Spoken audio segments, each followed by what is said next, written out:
Salut à tous, deuxième partie de la vidéo dédiée au nettoyage que j'avais débuté donc il y a quelques jours. Dans la première partie, on avait un petit peu regardé ce qu'on pouvait trouver comme produit de la vie courante et en armurerie pour nettoyer vos armes à feu. Dans la deuxième partie, je vais vous montrer un petit peu plus les basiques en termes d'outils pour nettoyer et quelques astuces que j'ai grappillées à droite à gauche ou que j'ai trouvées plus ou moins tout seul. Voilà.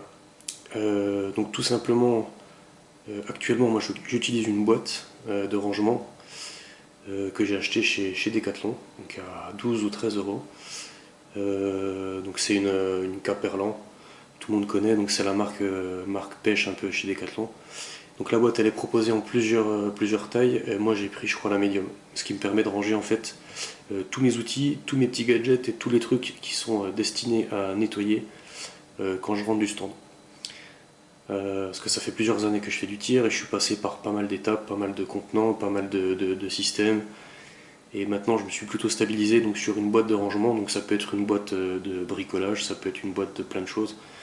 Hein, j'ai eu des espèces de rangement en tissu, j'ai eu plusieurs choses qui se sont succédées.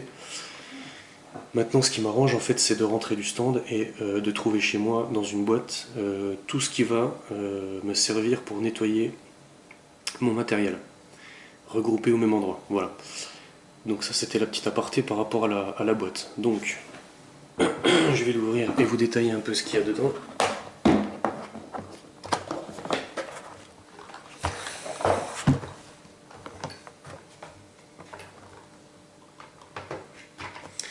Voilà.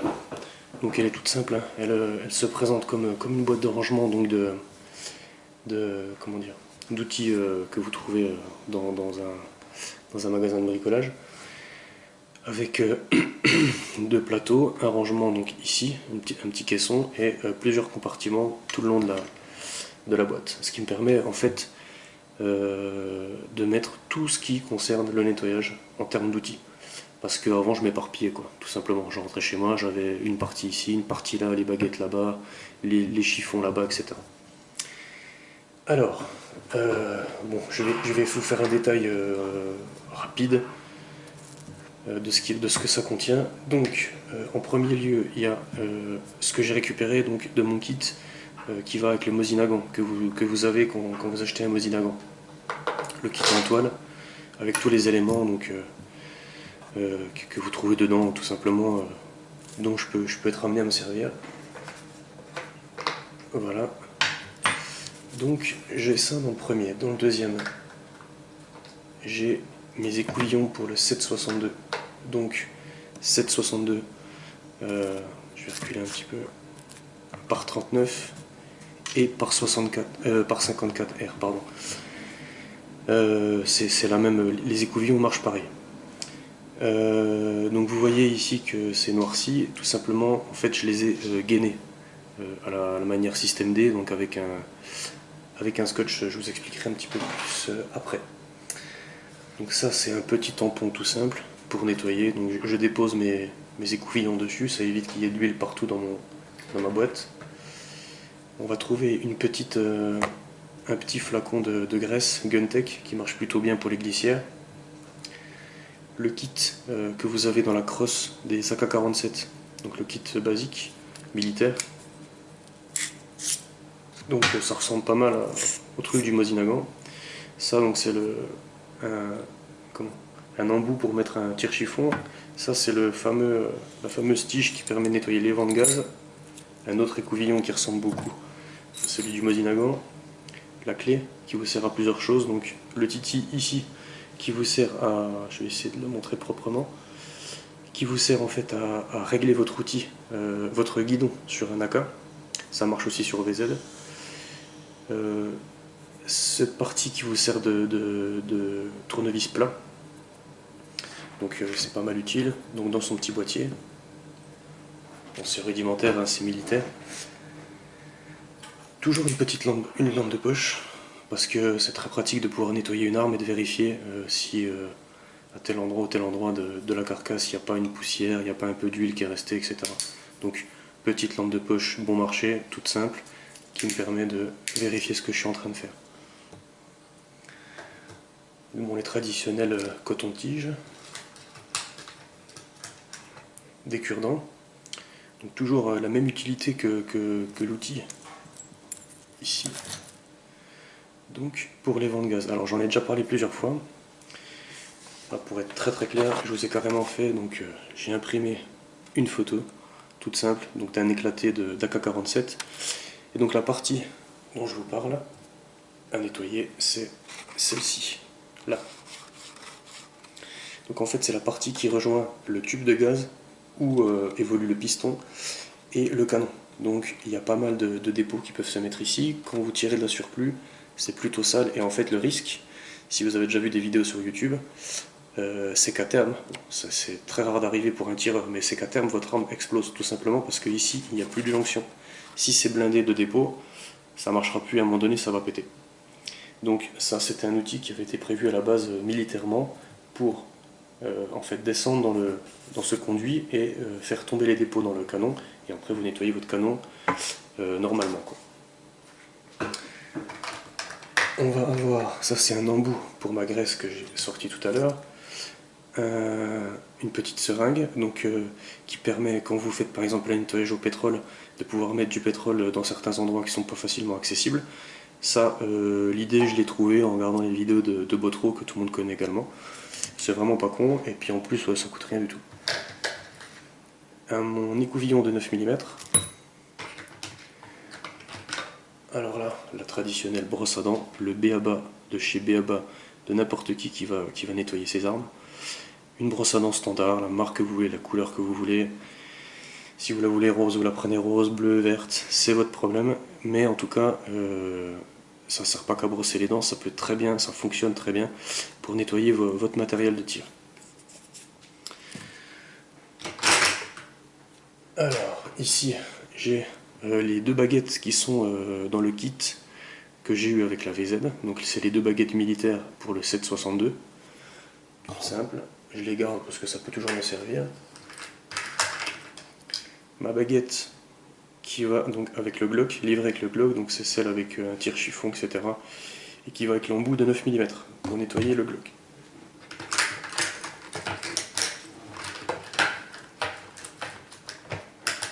Décidément, lui.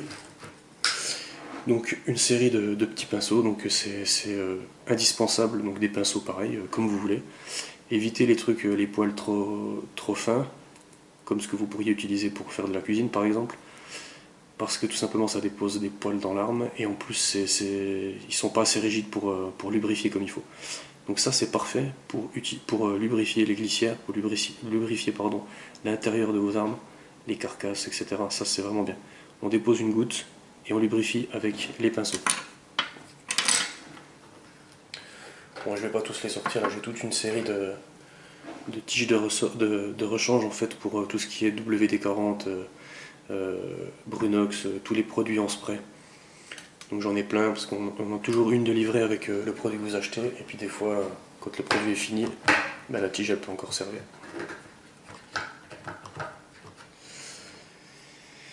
Et donc ici j'ai mes deux baguettes dont je me sers pour nettoyer. Donc ça c'est les deux fusils d'assaut en 7,62. Et j'en ai encore quelques-unes bien sûr donc pour avoir une tige plus grande pour le Mosin Nagant. Alors la subtilité, si je puis dire, c'est qu'en fait je les ai gainés manuellement. Tout simplement parce que j'avais déjà plein de kits de baguettes, donc calibre 12, 22 long rifle, 7,62, etc. J'en avais plein. Et vous savez tous que quand vous nettoyez vos armes à feu, il est préférable de passer par la chambre plutôt que par la bouche. Mais il y a des armes comme les revolvers ou comme les deux fusils d'assaut que j'ai, donc à savoir l'AK-47 et le VZ-58, on ne peut pas passer par la chambre pour nettoyer. La tige, il faudrait une plus petite tige, etc. C'est pas prévu comme ça, donc il faut passer par la bouche. Donc jusqu'ici, pas de problème. À part qu'il faut être extrêmement prudent pour ne pas rayer tout simplement la bouche, parce que c'est grâce à la bouche que vous avez une précision régulière. Si vous faites une rayure sur la bouche de sortie, c'est fini. Vous allez perdre en précision, écarter, etc., etc. Donc toujours dans la même optique que je suis quelqu'un d'assez soigneux, j'ai fait un gainage tout simple avec du scotch que j'ai acheté donc dans un magasin d'électricité.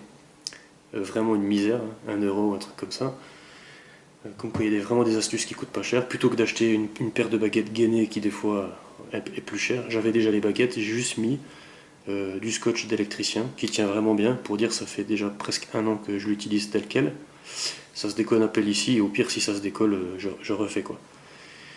Donc ce qui me permet de parier l'intérieur de mon canon et encore moins la bouche. J'ai fait la même chose sur les embouts de mes écouvillons. On parlait du kit de la VZ, donc là j'ai déjà présenté dans une autre vidéo, mais j'ai dans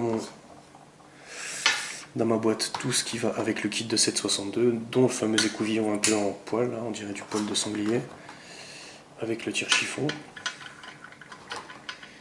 J'ai encore 2 écouvillons, donc un laiton et un nylon pour le calibre 12, que j'utilise, je vais vous montrer après, pour le 762. J'ai ici toute une série de patchs avec des tailles et des formes différentes que j'utilise pour tous les calibres. Les traditionnels Borsnake. Bon, je pense que tout le monde connaît, je ne vais pas faire une présentation des Borsnake. Donc j'en ai un peu de tout ce que j'ai besoin. Ici une graisse. C'est un truc que j'ai acheté chez Decathlon depuis des années, le truc. Je l'ai toujours. Je l'utilise et j'en ai toujours plein dans le pot. Alors, bon, des chiffons. Alors pareil, je suis abonné Decathlon. Ça c'est un chiffon Solognac, ça fait très très bien le travail. Je le trouve mieux que les petites chiffonnettes que vous pouvez trouver pour faire votre nettoyage en microfibre sur votre télé, etc. Ça c'est vraiment bien, ça coûte 2 euros, donc de temps en temps j'en reprends une, ça me fait un petit stock. Et c'est vraiment prévu pour les armes.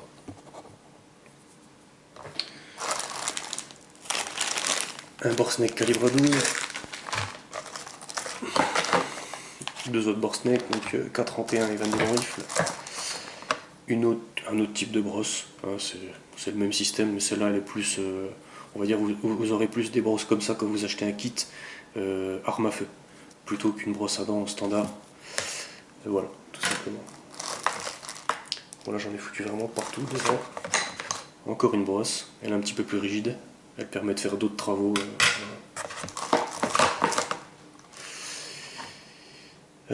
Une brosse laiton, dont je vais expliquer l'utilité après. Un coton-tige mousse, qui est un produit à la base d'imprimerie, donc pour nettoyer les claviers ou les têtes d'impression dans l'imprimerie, et qui peut être très très très utile pour lubrifier avec de l'huile. Donc voilà, pourquoi s'en priver. J'ai un autre chiffon et j'ai encore un petit récipient. Voilà. Donc en gros c'est tout ce que j'ai dans ma boîte et qui est couplé avec les produits que je vous ai présentés dans la dernière vidéo. Voilà, donc avec tout ce que j'ai sorti, je suis en mesure de nettoyer toutes les armes en rentrant du stand. Alors comme le sac de tir et comme les outils de nettoyage, il y a des outils que je ne vais pas utiliser tout le temps. Mais l'avantage de m'être fait une boîte, c'est d'avoir tout à portée de main et de rien chercher quand je rentre du stand. J'ouvre ma boîte et j'ai forcément l'outil qu'il me faut. Voilà. C'est pour ça que j'ai fait comme ça, parce que, comme je vous dis avant, je m'éparpillais beaucoup trop et voilà, je devais aller chercher à droite à gauche des éléments et c'était pas une bonne idée. Voilà, comme ça quand je rentre, ça m'évite de passer encore 2 heures à nettoyer, je suis un peu plus organisé tout simplement et ça se passe beaucoup mieux. Alors, je vais déblayer un peu tout mon petit bordel.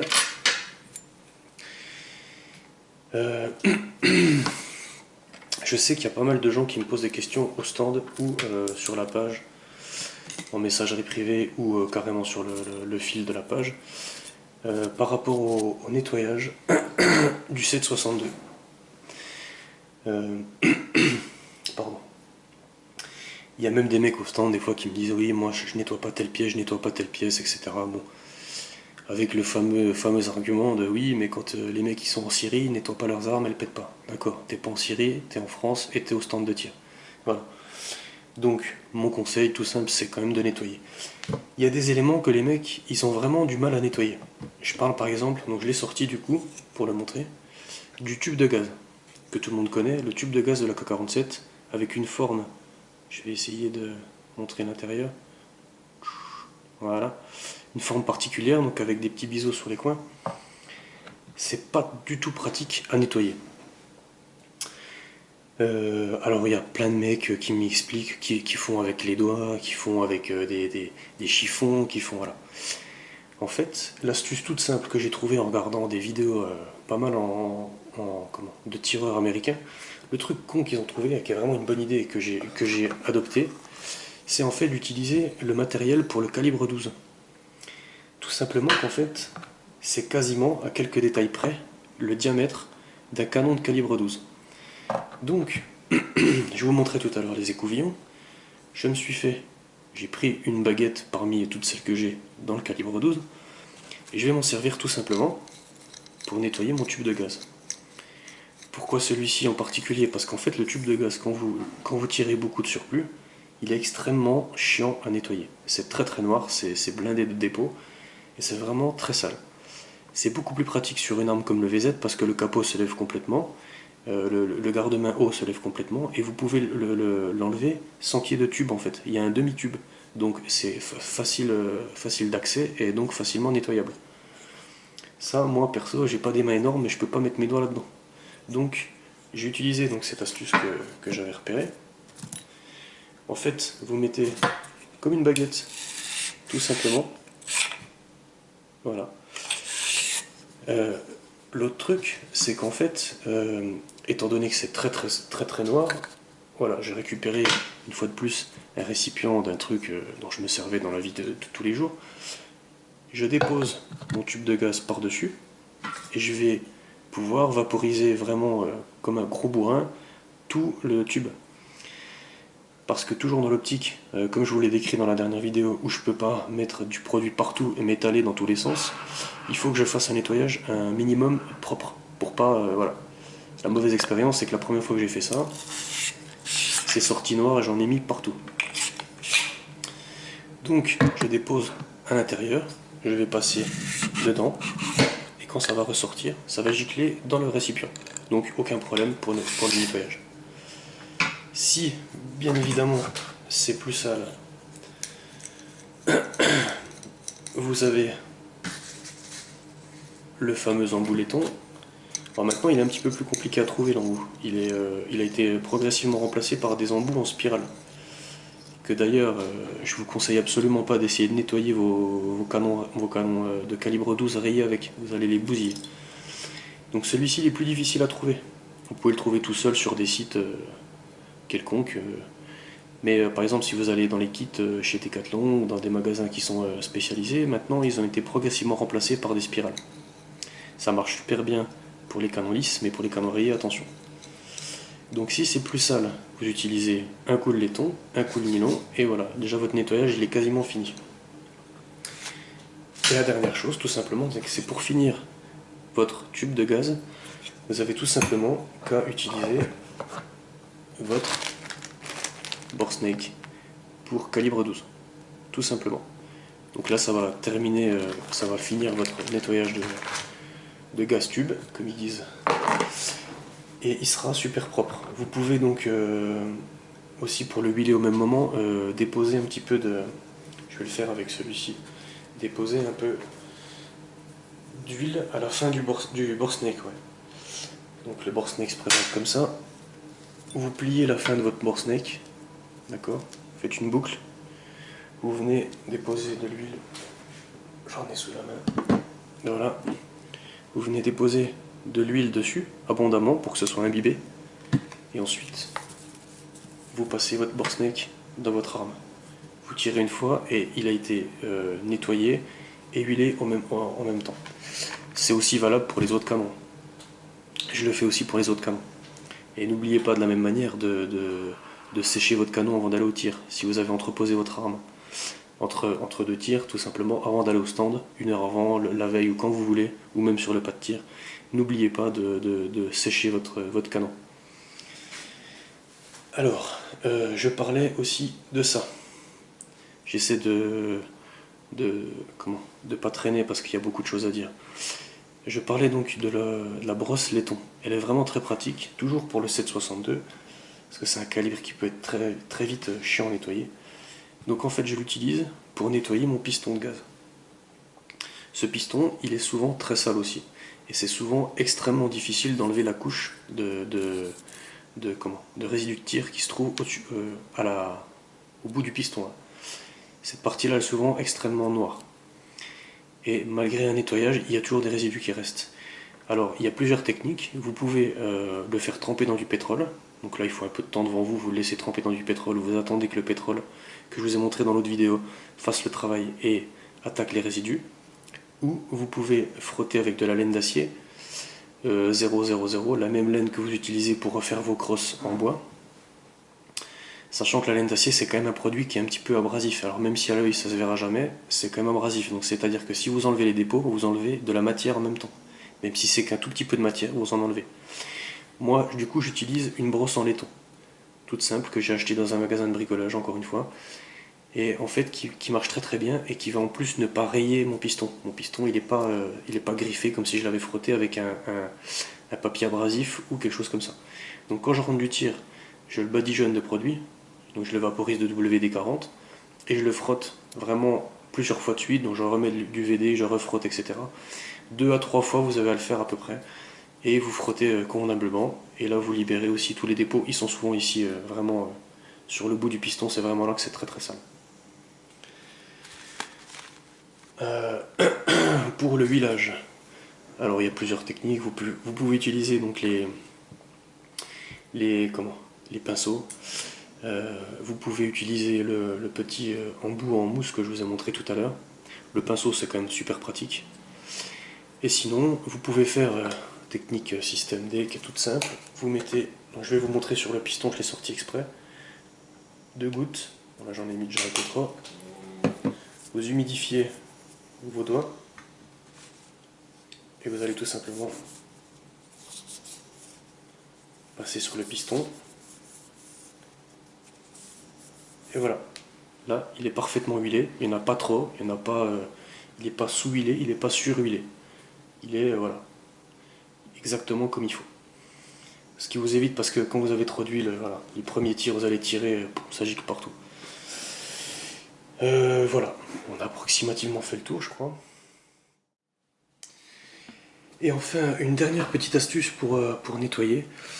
En fait, je me suis fait une sorte de chevalet, tout simple, avec du matériel de récupération, une boîte sans couvercle, assez grande, et de la mousse que j'ai pu récupérer au boulot dans des colis. Donc, je me suis fait voilà, l'équivalent d'un chevalet. Donc ça, en fait, c'est juste 2 bandes sur une troisième pour faire une protection, tout simplement. J'en ai fait 2. En fait, je peux déposer mon arme comme ça et avoir accès à l'intérieur et pouvoir déposer mes éléments en dessous, d'accord, mes produits, et donc la boîte de rangement juste à côté. Ce qui permet de pouvoir faire un petit peu de... S'il y a des salissures, ça tombe dans la boîte. Et voilà, j'avais ça sous la main, donc ça m'a évité d'acheter un chevalet qui, une fois de plus, c'est des super bons produits, mais certains, voilà, c'est un petit peu abusé au niveau du prix. Donc une simple boîte, un petit peu de mousse. Alors, vous pouvez mettre aussi des chiffons, vous pouvez mettre plein de choses, des linges, voilà. Vous pouvez vraiment aller loin en vous amusant à compartimenter la boîte. Il y a plein de choses à faire et voilà, avec des outils très simples. Moi, il me suffit donc de sortir cette boîte, ma mallette que vous avez vue, et je suis parti pour le nettoyage. Une fois que j'ai fini, toujours parce que je suis dans un lieu assez confiné, je range tout et voilà, j'ai pas besoin de m'étaler sur des mètres et des mètres. Voilà. Je pense que j'ai fait le tour, j'espère que j'ai rien oublié. N'hésitez pas, comme d'habitude, à me poser des questions. Posez-les aussi sur la page parce que quand on y répond, que ce soit moi ou d'autres, ça fait profiter un peu tout le monde. Donc n'hésitez pas à poser des questions, à donner vos astuces parce que c'est loin d'être exhaustif. Bien sûr, il y a plein de gens qui ont des astuces, qui ont des techniques. Moi, il y a des armes que j'utilise pas, donc par exemple la poudre noire, tout ça. Donc il y a des gens l'autre jour qui m'ont demandé par rapport à ça. Donc n'hésitez pas à donner vos astuces, à partager un petit peu comment vous faites. Et voilà, donc si je peux répondre, je me ferai un plaisir comme d'habitude de vous répondre. Et sinon, à bientôt sur la chaîne, la page ou le Facebook. A plus!